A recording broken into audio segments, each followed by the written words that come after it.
Welcome to another episode of Victoria's Lounge from the Pride Inn Hotel.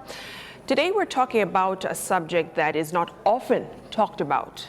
When men grieve, we are living in a society where women oftentimes are allowed to show their emotions. But what about the men? What about losing someone who you thought you'd live the rest of your life with? Your soulmate, the love of your life, now suddenly gone. I have 6 widowers who will be sitting here with me to share their stories of loss, grief, and the journey to healing. This is the first part of that conversation. Let's meet them now. Dan Kinyanjui is a father, businessman, biker, and actor in Mombasa. He lost his wife, Drew, after she gave birth to their second son. Since losing his beautiful wife, Dan has been striving to strike a work-life balance, as well as be both dad and mom to his 2 boys. David Kariuki is a marketing professional who was married to his late wife Betty for 7 years. Unfortunately, she met her demise while expecting the couple's first children that happened to be triplets. David has since been trying to heal from the loss of his wife and children. Martin Kings Alwala is the CEO and founder of Palms Decors, as well as MD and co-founder of Palm Litho Limited. He was married to one beautiful Sheila, his wife who he lost to cancer, and was left with his 2 boys as they continue on with their healing journey. George Ikua is the husband to the late Janet Kanini, with whom he had 2 lovely children. Losing his wife, lover, business partner, and friend after 14 years to lung cancer was a tragic shock not only to him and his family, but the country as well. Apart from his role as an ICT entrepreneur, he also runs Kanini for Africa, a foundation in his wife's honor to raise awareness and funds in the fight against cancer. Tony Washira is an insurance agent and now a single father to 2 girls and 2 boys after losing his wife to cancer. A Rotarian and counseling psychology student, Tony also spends his time mentoring and inspiring others as a way of helping him heal from his wife's death. John Gidoido is a businessman and retired civil servant. He had the privilege of enjoying marital bliss with his supporting and loving wife for 42 years. She passed on this year after losing her battle with cancer. Hashtag Victoria's Lounge is how you can chime into the conversation on social media. Now, loss is never an easy thing to talk about. But I guess it's a bit easier to talk about the person in their absence, but about the good times and things that you've experienced with them in the past. And I think that's probably the best place to start. So Dan, if you could just take us through what life was like with your wife, the happy moments. Life was fun, a lot of fun. You know when they say you found the right one, I think I found that out way before I even married her. And they say that your wedding day is the most happiest day of your life. For me, every day with Drew was. And for those who know me, I never shied off from flaunting her. I kept calling her my support system, my life, my heart, my all. She was a soulmate, she was a partner. During our wedding, I remember the priest saying, yes, you're the head of the family, but she's the neck. And trust me, she was the neck. Wow. We got married in 2012, got our firstborn 2013 in August. Our plan was to have 2 kids. We were successful on that bit, but God had other plans. Wherever she is right now, I'd really want to be there with her. But that's not what she'd want at the moment. Those boys also have a future. Yeah. And just to answer your question, how was life with her? It was awesome. And right now I'm not I'm not living for me now, I'm living for my boys. So I'll miss her. I miss her every single day. But I look at my boys and Yeah. we're good. Wow. Yeah. We'll definitely get deeper into your story, Dan, but for you, David, certainly happier times with your wife. What were those like? We had the best of times, the best of 10 years together. We dated for 3 years, married for 7. She was a good wife, the best companion, my best friend, confidant, someone I would talk to every morning when I wake up, the last person I talk to when I go to sleep. We had a connection that was just unwavering, could not be broken. We had the best of 10 years in between us. And to say that we never fought, I would be lying. We did fight here and there. But fighting is normal in any relationship and in any marriage. But looking on the positives outweigh the negatives. Yeah. So we did have a good time. I enjoyed. I do miss those moments. And I do miss her every day, every sunrise and every sunset. Martin, this is someone who you're so connected with. Probably you couldn't be closer with anyone else, you know. But what were your times like with your wife? Mine was also pretty okay. It was so beautiful. Our meeting also was kind of funny. I was living in Westlands. Here comes a lady and she becomes my neighbor. And, you know, we just started hi, and we were doing, and we'd go out together, and I'd take flowers to our office. And Quite the gentleman, taking flowers to the office. she's the only woman that when I saw, I stopped. I was a crook. I was just that young man who was not even thinking of getting married, and I didn't even know. And you'd have 2, 3 girlfriends, but when we met, she started teaching me ways and means of, hey, we need to get serious here. Like David said, our life was not a bed of roses. Yes, we'd fought, and I always say people should not lie that there's no fighting in marriage. I always say when at times you have little bruises, it makes you stronger. We even separated for like 8 months, just slight disagreement. But when we separated, I think it's when now it grew stronger. That a day I just found myself going to her and just kneeling down and saying, oh, baby, I'm sorry, and blah, blah, blah. And we came back together, but she made me who I am. When we met, I was just starting my business, and I was able to convince her to leave business, to come and join my business. And when we joined hands, as David will tell you, David was one among my clients.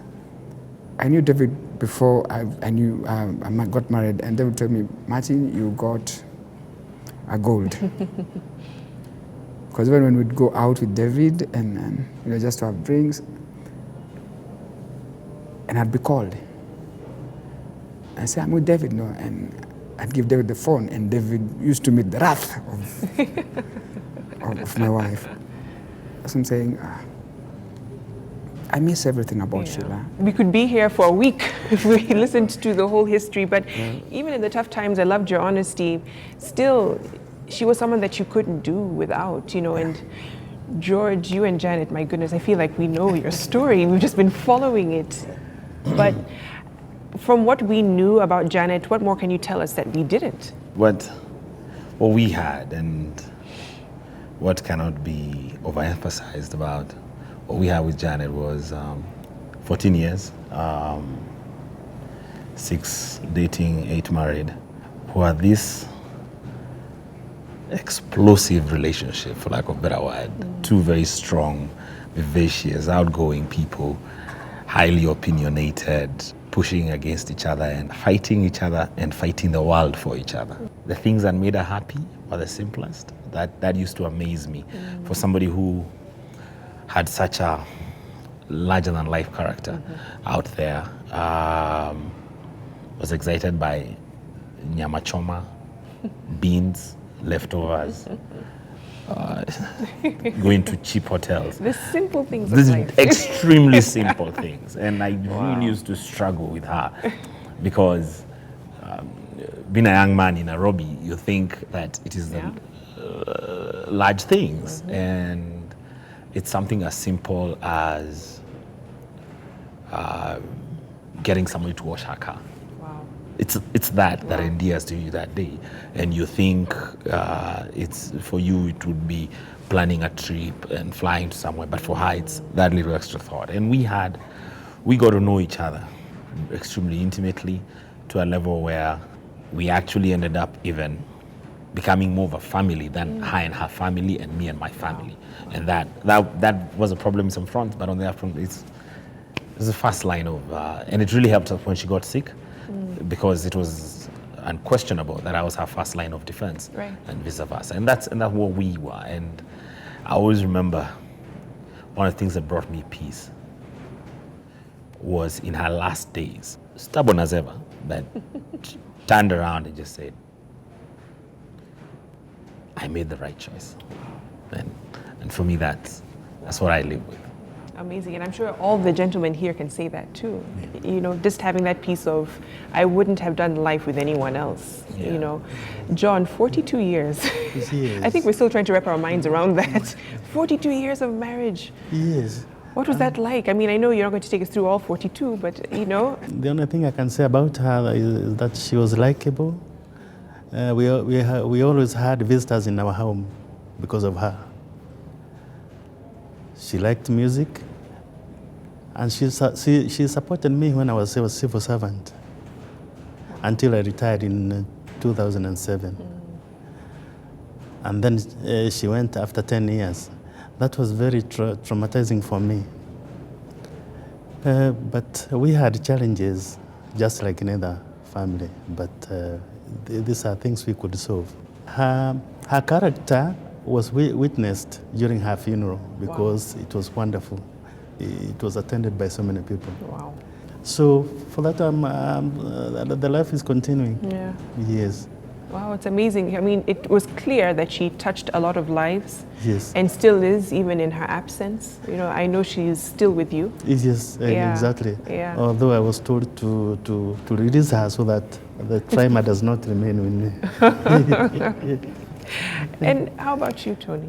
I met Pauline, my wife, when she was very young. She was 6 years older than me. And when I spotted her the first time, there was something about her. I could not touch it, but I could only sense it. And she completed me. She made me complete.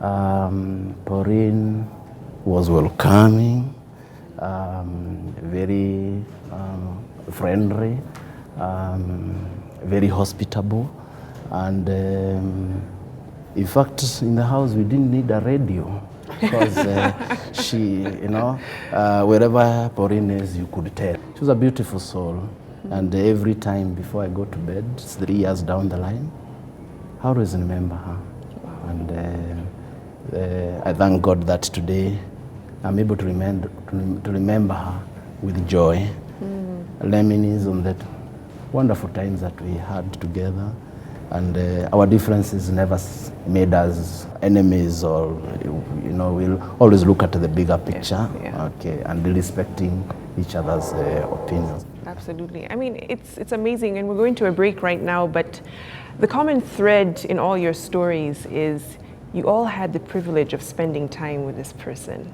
You had the privilege of having them in your life. And I'm sure you want it for longer.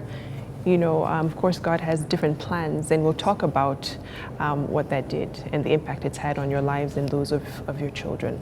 Let's take a short break here in Victoria's Lounge. We'll be right back.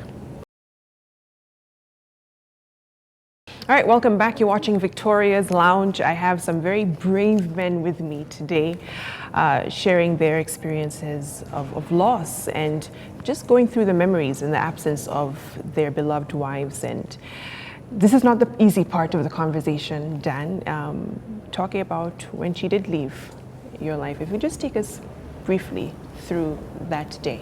The actual day that she breathed her last was the 23rd of May, 2 days after delivering our second born, Darrell. It was tough because I felt spent in the sense I've been up and down trying to get people to bring in blood because her platelet levels were low and she needed them to be upped so that they can go and drain the blood that she had an aneurysm at some point. So anyway, on the 23rd, I was the only one who was allowed to go into ICU and see her, hold her. The night before, her color had come back because there was a point she was pale. So by the time I'm seeing her last, you could see a shade of pink. She felt warmer. Although all those machines were there, the dialysis machine, but she was there. I felt like as much as she's not responding, she's there. I think I hadn't freshened up for like 2 days. So I was literally pushed, go and take care of yourself. So I just went, I took a quick shower. As I'm coming back, I remember our pastor, who's a very good friend of mine, is called Gideon. And 3 other guys, there was O'Neill, there was Donkeys and Chris. They were just looking for me. Where are you, where are you? So they got a hold of me. I was not allowed to drive. I was taken to a doctor friend of ours. It's called Dr. Gome. And we sat down with him. One thing I really love about Dr. Gome, he was candid with me from day one. He had initially given me a lot of hope that she's going to walk out of this. But I remember that morning, we went to his office. And he was the first person to tell me that as much as her heart is still beating, she was brain dead already. I didn't care. I didn't care in the sense, because he told me, even though you were to get Drew back, she'd be a vegetable. I was like, hey, there are people in mental institutions and they're still okay. I didn't care, I just wanted her back. So we left his office and went to the hospital. I remember the doctors, the moment I landed, they wanted to see me. They were like, okay, we need to talk to you. Do you want to come alone or do you want to bring someone along? I think I already knew what they wanted to say. So I requested them to allow me to go in with my parents and her parents. So it was the 5 of us. They sat us in the ICU, there's a lounge area. That's when they broke the news that, you know what, she didn't make it, her heart stopped. I wanted to follow her so bad. I knew I had to be strong, but I felt cheated. I still have tons of questions for God, but you know what? I had to let go. I had to accept. I didn't sleep for like 3 nights because I still kept waiting to hear her voice, waiting to see her walk in from somewhere. Sometimes I still do, but it's a process, you know, and still very fresh for you. Even if someone goes 10 years from now, it's still something that stays with you. And Dan, I'll let you gather yourself as we come to David. It's never easy because your plan is to continue life with this person, not stop it. Take us through the day. It was on a Tuesday, fairly normal day. I left work and she was on maternity leave, so I joined her at home. I found her with some 2 lady friends of ours. This was probably about early evening. They stayed with us up until about 11 in the night. Just the usual banter, you know, how you doing? Your legs are swollen, are they okay? How is your BP? Pretty much okay. How, you know, everything, just the normal banter that you'd have with a pregnant lady.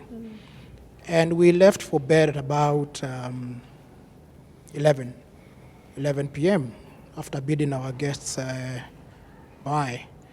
At about 1 in the morning, she woke up and said that she can't breathe. She started wheezing and woke up and headed towards the sitting room. So I followed her, and she kept saying, I can't breathe, I can't breathe. So meanwhile, I dashed to the kitchen. I went and fetched her a glass of water. And by that time, she had gone to the sitting room. So I went and passed on the glass of water, but she just took a sip. And immediately she started throwing up. I mean, she just vomited the water and almost instantly started throwing up blood. So here I figured that something is wrong. So I called her doctor, who had been with us for the journey through the pregnancy, and he told her, or rather he told me that, let's meet at Aga Khan in the next earliest that you can. I told him we are very far from Aga Khan, but Martha would do. He said, okay, let's meet there. It's closer for you guys. He lived in Westlands. So as I was talking to him, I dashed to the bedroom to get her, some clothing, some cover. And when I came back, I found her foaming from the mouth. And, I figured now things are, going from bad to worse. So I tried to lift her to get her to the car. We live on 4th floor, to take her down to the parking lot where I'd parked my car so that I dash her to hospital. But she was too heavy, extremely heavy. She was expectant with triplets. So I called my neighbor downstairs, a kind gentleman called Peter Karaoke, and he came up. He saw the situation. He tried to give her CPR. Meanwhile, I called an AR ambulance. The ambulance came quite on time. I think they were there in between 10, 15 minutes. They were there. At that point, she was still foaming, but she had a pulse, so which meant she was still alive, but probably unconscious. So the medics tried to resuscitate her, but they said, you know what, our equipment is, we need to rush her to hospital where there's better equipment. So they put her on oxygen mask. We took her down into the ambulance. I jumped into the ambulance. All this time as we are going to Martha to the hospital, they were still trying to resuscitate her. So at some point, one of the medic gave me, a look, and at that point I knew she was gone. So she never got to the hospital. Yeah, so that was the evening, and this was about 2 a.m. thereabouts. Yeah. How did it feel? Because you had told me earlier you waited 8 years for these children to come. Yeah. They did not survive. Yeah. Neither did she. How did you feel in that moment? There was a sense of betrayal. From whom? The world, yes. And I'll be honest here, I did question our God, because we had been childless for about 8 years, the length of our marriage. We had gone through 3 IVFs, and IVFs in this country are not exactly cheap. So on our 4th IVF, that's when the pregnancy was successful. And, and this happens. Yeah, so, yeah. What next? What has life offered you, or what has, where have things changed? This is something we had waited for so long for basically the duration of our pregnancy, yeah. And then just before, a couple of days before childbirth, she's picked from me and our 3 kids. So there was a sense of bitterness, there was betrayal. I was mad at the world. And at that point, you don't know where to start. You're caught up in numbness that you cannot explain, that you can't feel. I can imagine, because it's like being robbed 4 times over, in the same day. And Tony, more or less the same case with you and your wife. Yeah, sure. I remember vividly the date and time of her departure, because she went in my presence. And her journey countdown began when she was diagnosed with cancer in 2012. Then at the end of 2012, and then 2013, we began our treatment journey in India. We stayed in India for a month. We came back to continue treatment here at home. Her treatment was very successful. It was successful because that treatment was able to take care of all her spread, all right? Because they don't do surgery until all the spread is clear. So we went to India again in 2014 in April, and we got a very good report because Pauline had only one spot in her brain. Everything had cleared, and everybody was, even the doctors were like, one nurse told us they have never seen anything like this in the history of the hospital, except of course for the tumor which is in the breast. 2 months after the treatment, Pauline started developing breathing issues. Whenever she climbed stairs, became a problem. So we were in touch with our doctor in Kampala, so we used to update him. So at one point we decided let's go to hospital and check what is this issue about on the advice of our doctor.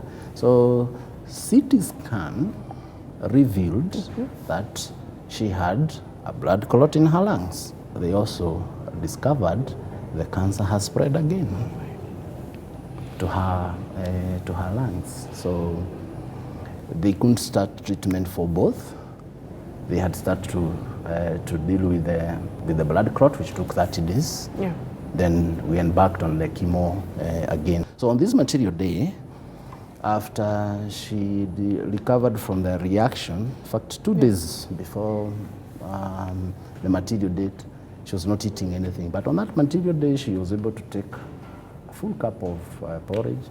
Most of the time, she even walked down the stairs. I was just holding her hand. We used to go to Coptic Hospital. So, but we decided since there is a lot of traffic, let's wait for traffic to thaw. So we decided to go to Mater Hospital in Westlands, so that we can get oxygen, improve on her breathing, so that she will be energetic to move on with the journey. So we went to Mater. She's put on oxygen. But when she was put on oxygen, I felt 2 things were odd. Normally, she could not feel the oxygen until it was maximum. So that is unusual. Yeah? Then the doctor tells me, hey, you can't go with her. You must ask for an ambulance, which I did from St. John's ambulance as we waited. The nurse tells me, her blood pressure has gone down. So, but there's nothing to worry. Let's get her medication to raise it up. Right. Yeah. So we start looking for the veins. There she is telling her, the last visit to the hospital, I think I was pricked so much on this, I look at this hand. So another nurse comes, they can't find, the third nurse comes, they can't find any vein. So they decide, let's call the doctor. So the doctor comes. We start looking for so as we're looking for the veins, that's when we started, we discovered, I looked at her and I said, things have turned bad. Right? So they started resuscitating her. So we tried. When the St. John's ambulance came, in fact, they came to help the nurses now because they were already tired by that time. And so that's how Pauline departed from us in our presence. And that moment is very vivid in my mind, handling her body at that time. And it was like, is this true? Is this for real? Who do I tell the children? Right. Where do we go from here? So, a lot of questions. Right. I mean, and I know it's a question that you all are still asking is why? Why would God allow this to happen, or a higher being allow this to happen when, like you were saying, we were just getting started on a new journey? On that note, let's take a short break. We'll be hearing from the other gentlemen on their stories and how they coped with the loss of their loved ones. We'll be right back. Welcome back. You're watching Victoria's Lounge, a very somber mood, understandably so, and just listening to the stories of loss, it's never easy to tell, never easy to hear. John, for you, you lost your wife to breast cancer. Yes. And if there is something that I remember 100% is that, it's that particular moment, about 16 to 20 hours. First of all, we have two homes, one in Nairobi in Moja 2, and the other one in the rural areas, Kiambu County. That day, it was on Sunday, 25th June, 2017. Our grandchildren, whenever they close school, they come to visit us. Right. But they normally prefer Umoja because there is internet there, because the other place doesn't. And we had the key. We were in the rural areas, but we had the key. So I said I would take it to them. Yeah. But Mary refused. She said she's the one who's going to take it to them. Now, I did not want to argue with her. So she went and I went to church. Now, it is not until in the evening I started receiving calls that Mary is not in good state. Then I just ignored. Then at around 11, another one came. Now, I think we should take her to hospital. Then I decided, okay, you take her. I'll be there tomorrow morning. So they took her to a hospital, the nearby hospital. And by 6:30, I left Kiambu for Umoja. So I found her. She was, in fact, not in good state, but she recognized me, and she was happy to see me because there was a neighbor there who had taken her to hospital. Now, she had been given those drips, with whatever what they normally give patients when they go to hospital. But we were surprised to find that even her blood sugar had gone up, and there was no history of that.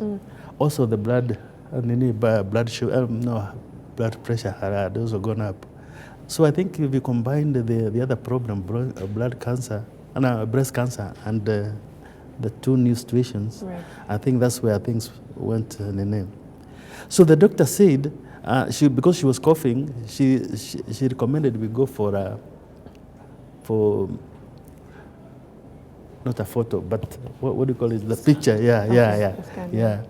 Because they didn't have that machine. They told us to go to another hospital. So we started the journey. Me and the driver in front, our neighbor at the back, together with the nurse. Then we started the journey. As we reached the prison, Ilia Industrial, those who were at the back started knocking to tell us to stop. Then the driver veered the road and stopped. Now, before we could open the knee, I heard the lady, the neighbor, screaming. Then the nurse told us she's gone. I had to go for counseling at Amani. So, but I think those counseling sessions are good because I'm back to myself, although I lost 3 kilos.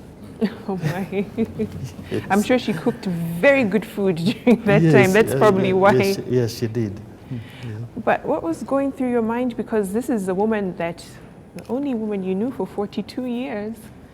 You know, you built a life together and in the back of an ambulance. Yes. You know, the doctor had told me if she refused to go for chemo, she won't last 2 years. Wow. But I could see her graph was going down, and she was telling me not to inform the children. I think that's why I got the trauma, because I knew that what the doctor said is coming to pass. Right. Yes. Right. Did you ever feel a sense of, I should have said something, maybe if I persuaded? Do you feel a sense of guilt at we tried to persuade her to go for that, because for chemo, but she adamantly refused. She said she knew her friends who had gone for it and never survived. Okay. So that was her reason. Okay. Martin, you lost your wife to cancer. This is a journey that you kind of walked with her through. Take us through the day when, you said goodbye, certainly unceremoniously, but just take us through that day. That day, I always remember it from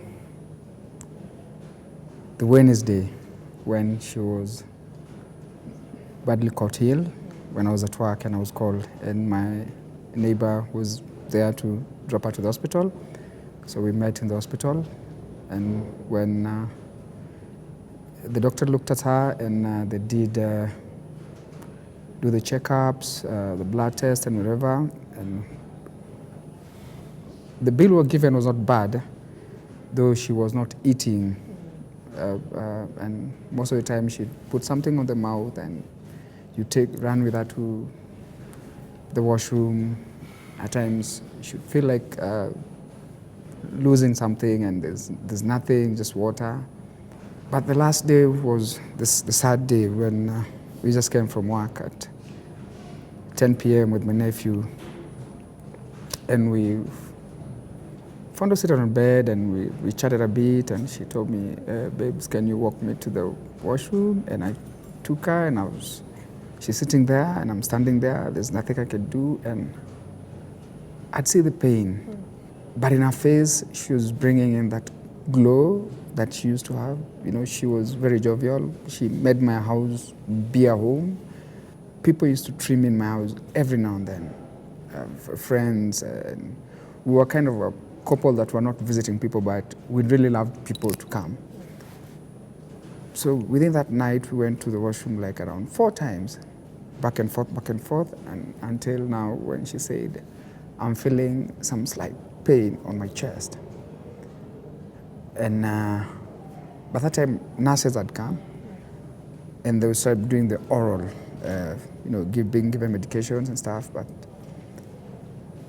when one of the nurses looked at her, she felt that she needed to give her something stronger to condense the pain. So she went back and brought some drugs, and it was being done when we just seeing.